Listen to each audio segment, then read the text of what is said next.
محمد صلی الله علیه و سلم، رسول اکرم صلی الله علیه و سلم، این بنده خدا است که او مصطفی است. مصطفی یعنی اختیار شده، افضل ترین پیغمبران است و حبیب رب العالمین و حبیب خدا است، محبوب خدا است. مراد اینجا آخرین پیغمبر است. خاتم اینجا به معنای آخرین پیغمبر است.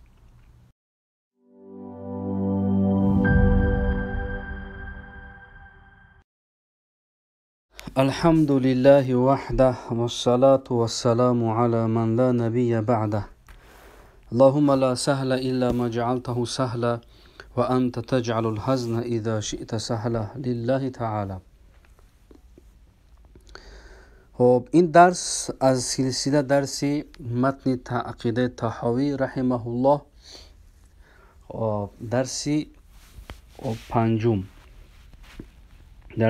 است. رسیدیم در نبوات یعنی سخن امام طحاوی شروع میشد از قولش و این محمد صلی الله علیه و سلم عبده المصطفى و نبیه المجتبى الی آخره. ان شاء الله از همینجا درس شروع میکنیم.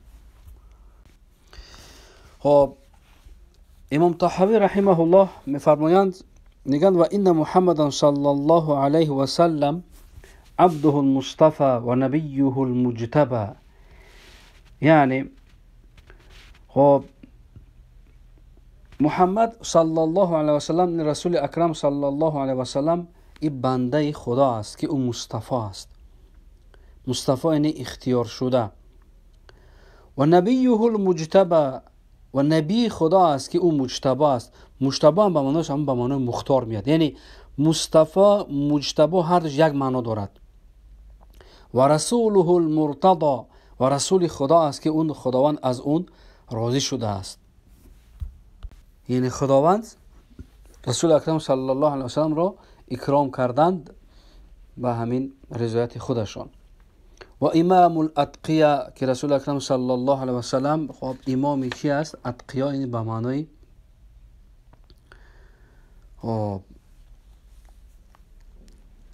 یعنی امامی تمامی خدا، یعنی اتقیا خدا ترس.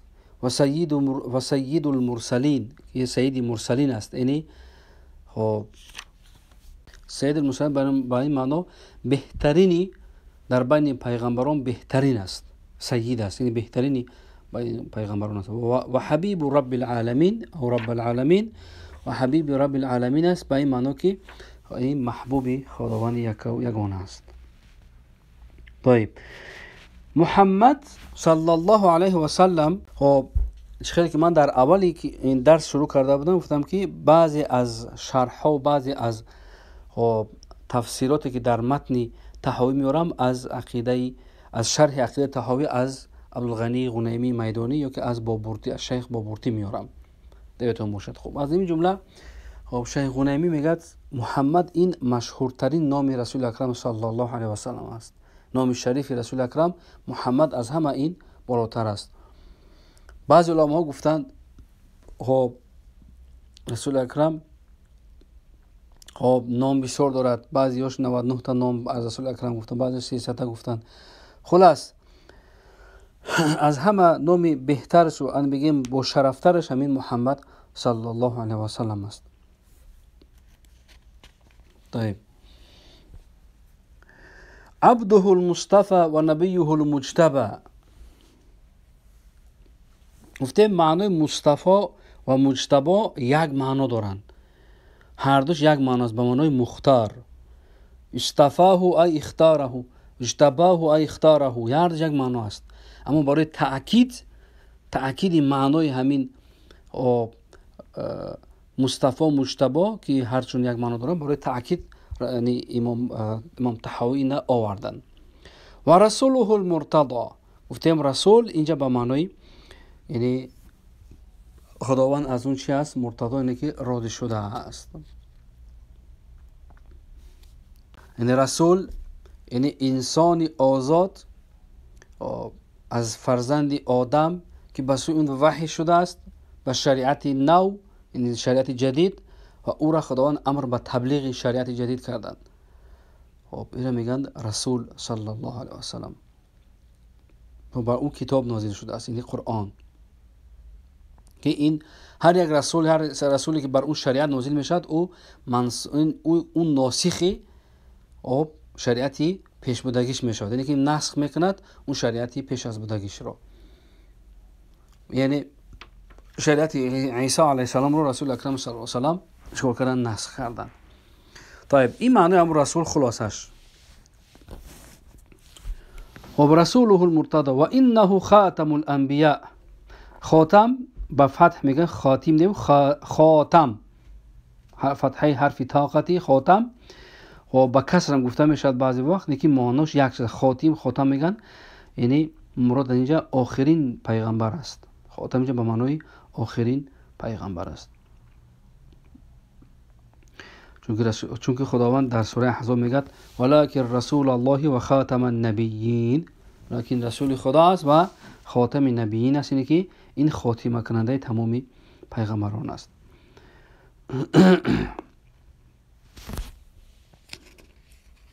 طيب خب بعدا امام طحاوی گفت و امام الاتقیاء. امام الاتقیاء یعنی این در روز، خب با یک معنی گفتیم که امام یعنی از افضل همه همون چی است، یعنی پیغمبران است. با یک معنی دیگه امام الاتقیاء یعنی او روز قیامت از همه مقدم است. یعنی رسول اکرم امام الاتقیاء با این معنی که رسول اکرم صلی الله علیه و سلم روز قیامت از همه پیغمبران مقدم است، یعنی که اول رسول اکرم صلی الله علیه و سلم محشور می شود، حشر می شود، بعد امتش، بعد دیگر پیغمبران. این از معنی امام الاتقیاء، یعنی مقدم بر تمام پیغمبران است روز قیامت. خب امام الاتقیاء و سید المرسلین. سید المرسلین گفتیم یعنی افضلهم، یعنی افضل ترین پیغمبران است، و حبیب رب العالمین، و حبیب خدا است، محبوب خدا است. طيب و کل دعوه نبوة بعد نبوته فغی و هوى.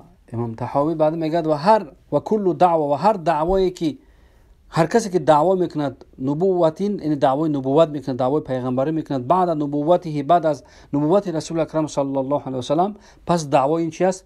غی و هوى. غی یعنی گمراهی است، هوا این هوا نفس اماره، هواس نفس اماره است.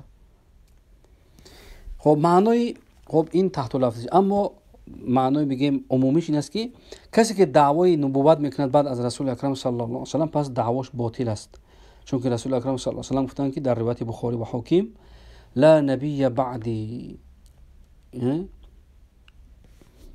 یعنی خلاصه حدیث لا نبی بعدی، یعنی بعد من نبی نمیشود. این حدیث ثابت است.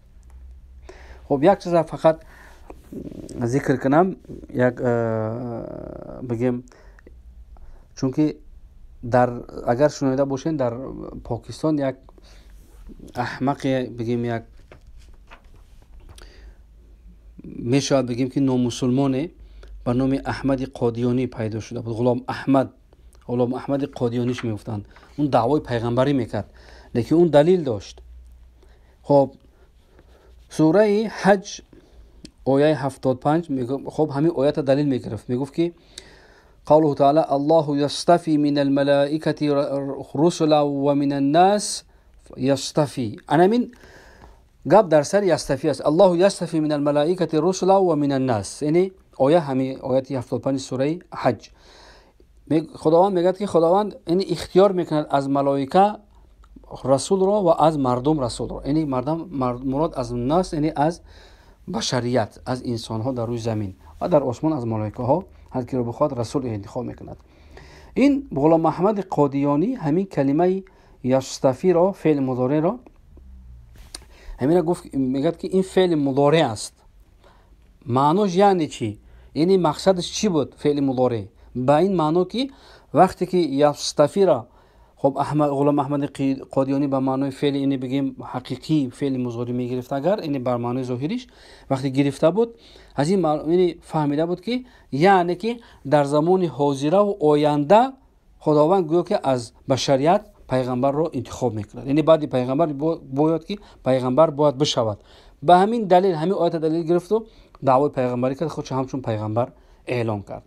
هم ملعون هم خیلی کرده بود غلام احمد قادیانی. ولی همون جماعت روزی میگن هست در پاکستان کجای هندستان هم جو هستند. خلاص دلیلش از همین آیات بود. الله یصطفی، یصطفی یعنی فعل مضارع، همین دلیل گرفته بود. خوب لیکن اهل سنت و جماعت ماشاءالله جواب گفتن برای اون احمق. گفتن که خب این در حقیقت یصطفی فعل مضارع است، لیکن موضعی یعنی موضوع شده است، یعنی گذاشته شده است موضع فعل ماضی را نسبت به مصطفین، یعنی نسبت به کسی که خداوند اونا را استفاده میکنه، اختیار میکند. نسبت به ملائکه و نسبت به بشر خب این فعل مضارع دلالت بر معنای فعل ماضی میکند. اما میگن نسبت برای خداوند، پس نسبت به خداوند اگر بگیریم فعل از یعنی در حق خداوند فعل دیگه زمان ماضی یعنی زمان گذشته، زمان حاضر و زمان آینده، زمان حال ندارد، چون که فعل خداوند ازلی است. خب برای همین در ازلی خب گذشته و یعنی مضا و انقضا نیست. یعنی در فعل در ازلی خب فعل ماضی، فعل مضارع، فعل امر و فعل حال این چیزها وجود ندارد، چون که ازلی است. اون اول و آخر ندارد که ما برای فعل قرار بدیم. این نسبت به خداوند. اما اینجا آیت فعل یصطفی که خداوند اختیار میکند، خب در حقیقت لفظ مضارع است اما معناش ماضی است، یعنی در جای ماضی گذاشته شده است. چون که میگه مثال یعنی نظیر، یعنی مثال این آیت در قرآن بسیار است. چون خداوند در قرآن میگه در سوره بقره در آیت 87 ففریقا کذبتم و فریقا تقتلون، پس شما گروهی را خب دروغ شمردید و گروهی را قتل کردید. تقتلون و گروهی را، اگر تقتلون فعل مضارع است مثل کلمه یصطفی فعل مضارع است، اما مرادش چی است؟ ای قتلتم، یعنی شما قتل کردید در زمان گذشته، نه که در زمان حاضر و آینده قتل میکنید. اگر در همین آیت سوره بقره آیت 87 اگر نگاه کنیم، ففریقا کذبتم، پس شما یک گروه را تکذبتم دروغ گفتید، و فریقا تقتلون یعنی گروه از پیغمبران را، و گروه از پیغمبران را شما یهودی ها یعنی چکار کردید؟ تقتلون قتل میکنید. معنی بگیم ظاهری فعل مضارع، اما اینجا در تفسیر مفسران میگن تقتلون به معنی چیه؟ قتلتم، به دلیل آیت قبلی. کذبتم فعل ماضی است یعنی فعل گذشته. همچنین تقتلون معنی چی است؟ یعنی فعل مضارع است اما موضعی فعل ماضی اینجا گذاشته شده است.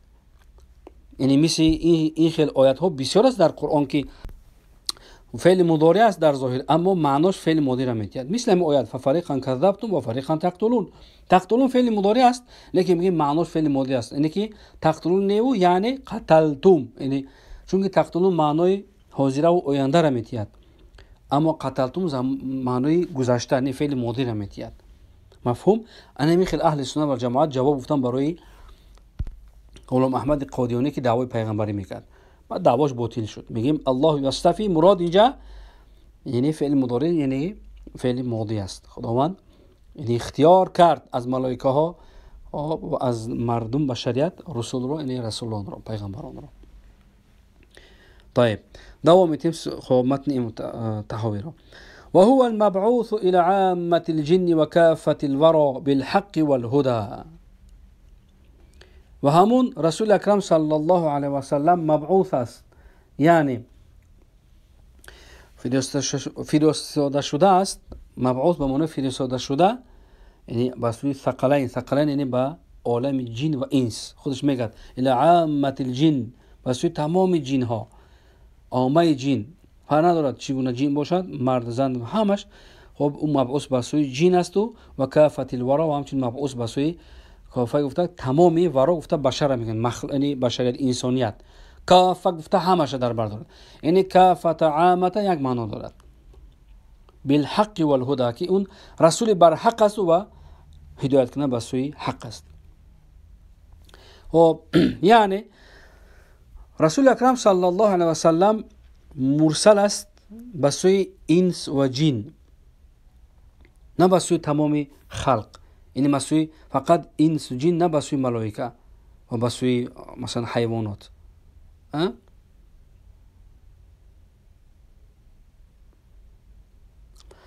خب مرسل برای که یعنی رسول اکرم صلی الله علیه و سلم دعوت کردن خب عالم جن و عالم انس را، یعنی جن ها و بشریت انسان ها را. اما رسول اکرم صلی الله علیه و سلم دعوت نمیکردن بهائیم. مثلا بهائیم گفتن چهارپا هم این مخلوق است، که ملائکه مخلوق است. اما بعضی علما آورده گفتگی در بعضی مفسرها که خب یعنی بسوی ملائکه رساله تشریف است، یعنی رساله رسول اکرم صلی الله علیه و سلم رسالت تشریف است. اما بسوی بشریت رسالت دعوت است، یعنی که دعوت بسوی حق میکرد رسول اکرم صلی الله علیه و سلم. طيب، بعدا امام طحاوی رحمه الله شروع میکنه در بحث کلام الله، یعنی قرآن. خب جید میگه و ان القرآن کلام الله منه بدا بلا کیفیت قولا. همانا که قرآن کلام خداوند است، منه از جانب خداوند، بدا یعنی ظاهر شد، یعنی ای به معنای انزله، یعنی نازل شد بر رسولش بر اکرم صلی الله علیه و سلم، بلا کیفیت قولا، بدون کیفیت در قول، یعنی در کلام الله. شرح این عباره این است که بسیار بگیم شرح دقیق دارد همین عباره. خب قرآن از جانب خداوند بدا گفت امام طحاوی، مراد اینجا یعنی ظاهر شد، یعنی معنی تحت لفظش به معنی ظهره، بدا ای ظهره، لیکن اینجا مراد نزول، یعنی انزال شد، مقصد نازل شد بر رسول اکرم صلی الله علیه و سلم. مراد از کلمه بدا این معنی ندارد که خارج شد از خداوند همچون لفظ چیزی که ما و شما میفهمیم مثل کلام بشریت. چون که مشبهه و مجسمه همین عقیده را دارن، مشبهه ها همین اعتقاد دارن که یعنی همین معنی بدا را منه بدا، گویا که قرآن از همون ولیعوذ بالله میگن از همون زبان خدا هم خیلی برآمد، سخن گفت خدا. میگیم نه، معنی بدا اینجا اون چیزی که شما میفهمید نیست، یعنی اون معنی نداره که خداوند سخن گفت همون گونه که این بشریت سخن میگه، به دلیلی که امام طحاوی خودش میگه که بلا کیفیت قولا، یعنی بلا کیفیت یعنی که یعنی کلام خداوند حرف و صوت و بگیم اعضا نیست، حرف و صوت و لغت نیست، چون که حرف، صوت و لغت اینا یک کیفیت از کیفیات بشریت است. مفهوم؟ خب اگر در حقیقت اگر ما نگاه کنیم، خب ظاهری سخن همینا یعنی همین مشبهه هم نیست که گویا که از همین چیز دلیل میگیرن که منه بدا، گویا که از همون خداوند یعنی سخن گویا که مستقیما بیرون شده باشد، همین گونه فهمیده میشه ظاهری همین کلام. خب میگن که مراد امام طحاوی این رحمه الله این چیز نیست، این عقیده مشبهه مرادش نیست که اونای عقیده مشبهه که میگفتن کلام خداوند صوت است و حرف است و لغت است. خب چون که اونا هم عقیده هم یه عقیده دارن که خداوند، برای همین اونا رو مشبهه میگن، یعنی که مشبهه به معنی که خداوند رو مشابه مانند به مخلوق میکنند. مفهوم؟ چون که دلیل بلا کیفیت این قوله این علی معلوم است که پس نفی میکند کلام خداوند، کلام ذاتی خداوند نفی این است که حرف باشد صوت باشد، چون که حرف و صوت اینا از بشریت هستند. خب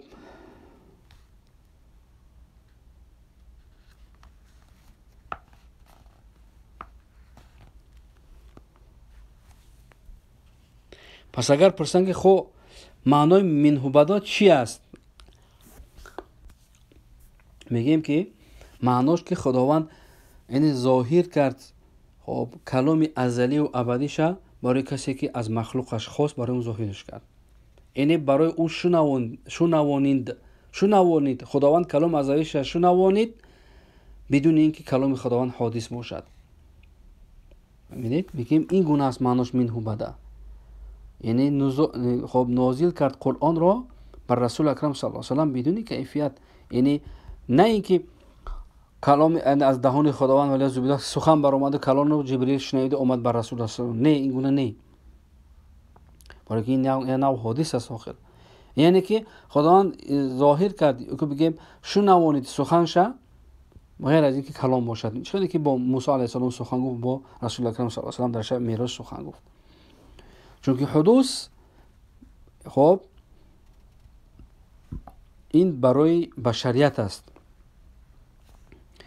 خب میگیم چگونه که ما این عقیده داریم که خداوند رو مؤمنان و مسلمانان در جنت روز قیامت میبینند، ذات ازلی و ابدی خداوند رو،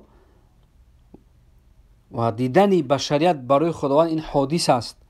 همون گونه شنویدن بشریت برای کلام خداوند، یعنی ازلی، کلام ازلی خداوند، این هم حادث است.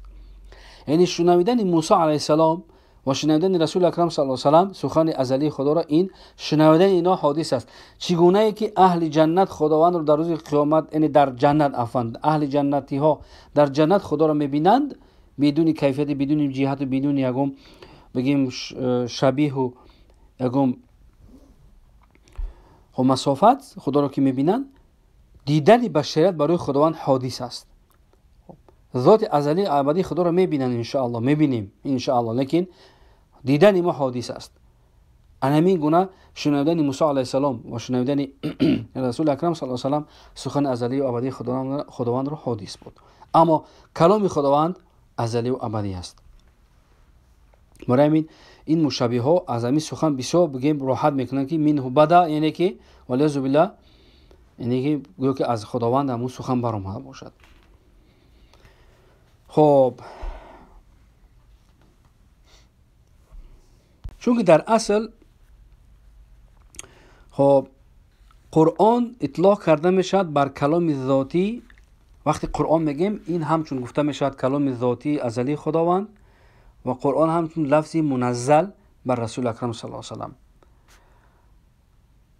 چون که سخن خدا را همچون جایز است اطلاق کردن بر کلام ذاتی ازلی، و همچنین جایز است اطلاق کردن بر لفظ منزل. از باب حقیقت همین خیلی است. این حقیقت شرعی است. خب برای همین میگیم این قرآن دو معنا دارد آخر.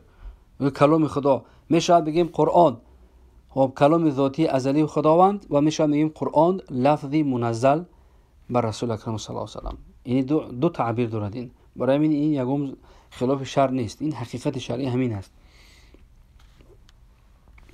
طيب خب میگیم عقیده ما اهل سنت و جماعت همین است که بلا کیفیت قولا، خیلی امام طحاوی گفتند، یعنی سخن گفتن خداوند بدون حرف و بدون صوت و صدا و بدون لغت است. چون که حرف و صوت و لغت اینا همچون در قسم کیفیت داخل. کیفیت چگونگی، چه خیل بودن، و همین است مراد مؤلف، این مراد امام طحاوی و همین مذهب اهل حق و اهل سنت و جماعت است. چون که ابو حنیفه رحمه الله در ابو حنیفه رضی الله عنه در بعضی رساله هاش از اون جمله فقه اکبر میاد که میگه ان الله يتكلم لا كتكلمنا او لا ككلامنا يتكلم بلا حرف ولا صوت. یاد کنید خداوند سخن میگه نمیشه سخن گفتن ما. خداوند سخن میگه بدون حرف بدون صوت. یعنی این دلیل بر این است که این سخن امام ابو حنیفه که خداوند بدون حرف و بدون صوت، یعنی بدون لغت سخن میگوید. و امام طحاوی هم در اول کتابش گفت که هذا گفت هذا على مذهب فقهاء الملة ابي حنیفه النعمان الى اخره. این تایید کرد که این عقیده که من می‌نویسم بر موافق عقیده امام ابو حنیفه و امام ابو یوسف و امام محمد است، یعنی بر سبک عباره‌های ما است. خلاص گپ سخن طولانی نشود، یعنی در اینجا معنای منه بدا همین است، یعنی که خب خداوند نازل کرد قرآن را بر رسول اکرم صلی الله علیه و سلم، اما سخن خداوند، یعنی کلام خداوند نه حرف است، نه صوت است، نه لغت. و انزله علی رسوله وحیا، خداوند نازل کرد قرآن را بر رسولش صلی الله علیه و سلم همچون وحی، یعنی وحی کرد. خب یعنی با واسطه وحی خداوند نازل کرد این قرآن را. و ایقنوا و صدقه المؤمنون علی ذلك حقا، و تصدیق کردند مؤمنان، مسلمان ها رسول اکرم صلی الله علیه و سلم را بر همین نزول قرآن، یعنی بر قرآن همچون حق، همش تصدیق کردند نزول قرآن را، این صحابه ها. و ایقنوا و یقین پیدا کردن صحابه که انه کلام الله تعالی بالحقیقت لیس بمخلوق ککلام البریه، یقین کردن که کلام خداوند در حقیقت کلام ازلی خدا است، لیکن نه مخلوق نیست، مثل کلام بریه، مثل کلام بشریت مخلوق نیست. معنی این که خب کلام خداوند است در حقیقت ما بیان کردیم، گفتیم در بالا که یعنی بدون یعنی حقیقت، این اونجا گفتیم حقیقت شرعی که او کلام یعنی گفتیم که قرآن جایز است که گفته شود کلام ذاتی ازلی خداوند، و همچنین جایز است گفته شود که قرآن این لفظی منزل بر رسول اکرم صلی الله علیه و سلم. این از معنی حقیقت. لیس بمخلوق که کلام البریه، خودش امام طحاوی میگه یعنی قرآن خب یعنی کلام بشریت نیست، بریه گفته یعنی کلام بشریت نیست، یعنی کلام خداوند یک صفت ازلی خدا، یعنی یک صفت ازلی است که قائم به ذات خداوند خودش است. خب حرف و صوت نیست، یعنی قائم به ذات خدا خودش است.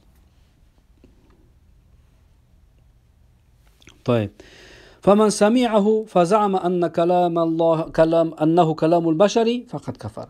امام طحاوی میگه کسی اگر بشنود همین سخن را و گمان برد که این کلام بشریت است، همین قرآن، یا که کلام ولیعوذ بالله موسی علیه السلام است، یا کلام محمد صلی الله علیه و سلم است، پس امام طحاوی میگه فقط کفر، این کافر میشود، از دین خارج میشود. وقد ذمه الله وعابه واوعده بسقر حيث قال تعالى ساصليه سقر. خداوند او را چکار میکند؟ یعنی عذابش میتد روز قیامت.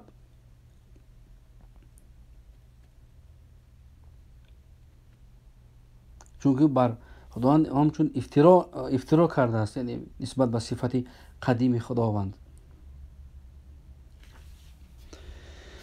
طيب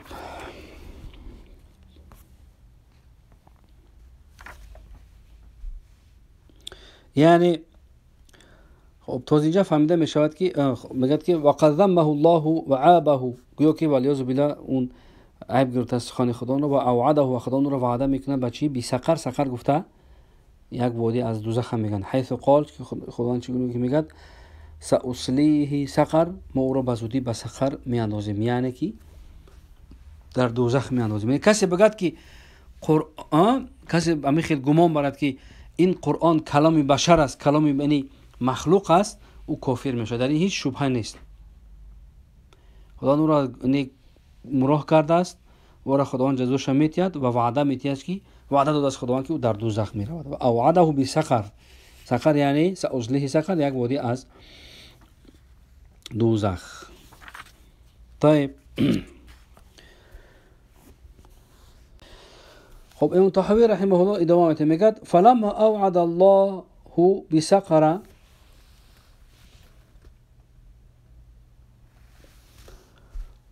لمن قال إن هذا إلا قول البشر علمنا وأيقنا أنه قول الخالق البشر ولا يشبه قول البشر. أيوة، یعنی وقتی خداوند وعده داد کسی را که کسی بگد که این هذا الا قول البشر، بگد این سخن بشریت است در مسئله قرآن، او را خداوند به سقر یعنی به دوزخ میبرد. میگد علمنا، امام طحاوی میگد ما از اینجا دانستیم و ایقن و یقین کردیم که انه قول خالق البشر، این قرآن قول یعنی کلام خالق بشر است، یعنی خالق بشر خداوند یگا و یگانه است. ولا یشبه قول البشر، و این قرآن مشابهتی ندارد قول بشر، یعنی سخن بشریت رو، سخن انسانیت را. یعنی کسی که بشنود قرآن را و اعتقاد کند و بگد که او از جانب بشر تألیف شده است، یعنی او را انسان نوشته، فقط کافر میشد ولیعوذ بالله. کسی که این اعتقاد دارد او را خداوند وعده به همون سقر به دوزخ داده. خب اما کلام ذاتی خداوند اون صفت ذاتی خداوند است که قائم به ذات خودش است، مثل دیگر صفات ازلیش که جایز نیست عقلا، از هم لحاظ عقل اگر نگاه کنیم، از لحاظ نقل و عقل جایز نیست که سخن خداوند شبیه داشته باشد، مانند داشته باشد. مفهوم؟ بعدن امام طحاوی میگه و من وصف الله بمعنى من معاني البشر فقد كفر فمن ابصر هذا اعتبر وعن مثل قول الكفار انزجر و علم انه بصفاته لیس کالبشر. یعنی کسی که خداوند را وصف کند با یک صفت، با یک معنا، یک صفت، معناش به معنی صفت، با یک صفت از صفت بشریت، یک صفت، فقط کفر، به تحقیق کافر شده است. فمن ابصر هذا اعتبر، کسی که این را اگر بفهمد به تحقیق عبرت گرفته است، فهمیده است. و عن مثل قول الكفار انزجر، و از مثل سخن بعضی کفار که خداوند مشابهت میکنند، میگن در خداوند جسم و اعضا دارد، میگه این زجر خودش حفظ کرده است. و علم انه بصفات لیس کالبشر، و این گونه مسلمان خوب فهمید و دانست که خداوند به صفاتش مثل بشریت نیست. یعنی کسی که خداوند را صفت کند به یک صفت از صفاتهای بشریت، خب که این صفاتهای بشریت که این حادث هستند، خب هم اگر این صفت کردنش قولی باشد یا اعتقادی باشد، او میگه والیعاذ بالله کافر میشود، چون که او تکذیب کرده است قول خداوند را. لیس کمثله شیء و هو السمیع البصیر، خداوند مثل مانند ندارد که خداوند نوابین است.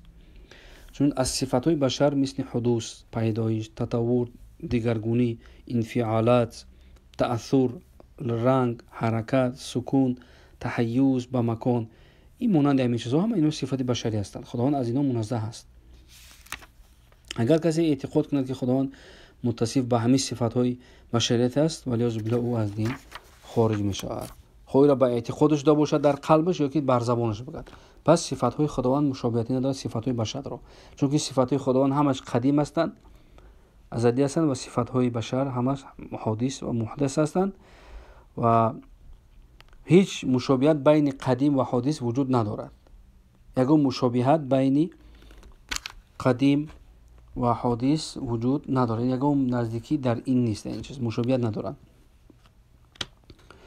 وقتی که امام طحاوی در اونجا گفت که خب فمن ابصر هذا اعتبر، ابصر اینجا به معنای یعنی بصر، یعنی ببیند، به معنای همون بصری چشم نیست، یعنی همون بصری قلب است، یعنی با چشم قلبش اگر این چیز بفهمد، خب او انشالله که اعتبار کرده است، یعنی که فهمیده است میرا.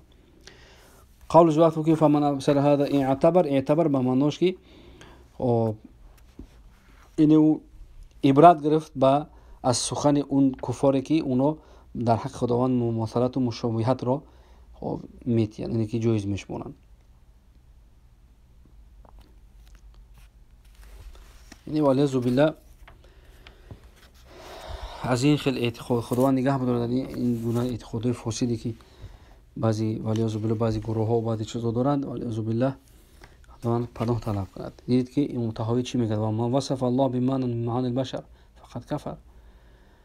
خب کسی که خداوند را وصف میگه، صفت میکنه با یک صفت از صفات بشر، میگه والیعاذ بالله کافر میشود.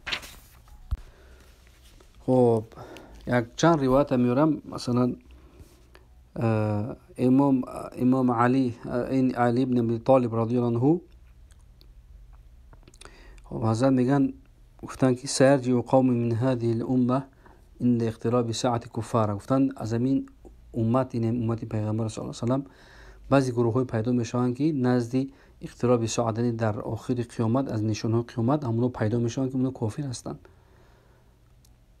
یعنی کفرشون با چی است؟ یونکرون خالقهم، یعنی خالقشون رو انکار میکنن، یعنی فاسفونه بالجسم والاعضاء، که خداوند را خب همچون جسم و اعضا قائل میشن.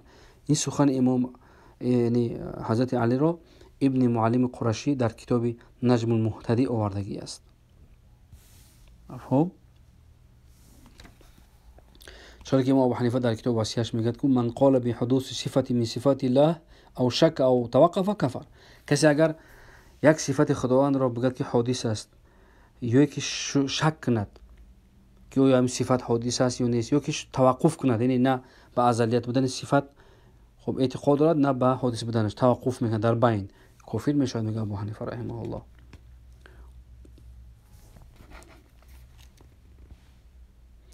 خلاص بسیار از علماها، بسیار از یعنی اهل سنت و جماعت در این مسئله خب متفق هستند که اگر یک صفتی از صفاتهای خداوند را حادث بگوید یا که مشابه بر مخلوق کند، او از دین خارج می شود. طيب در اینجا توقف میکنیم ان شاء الله.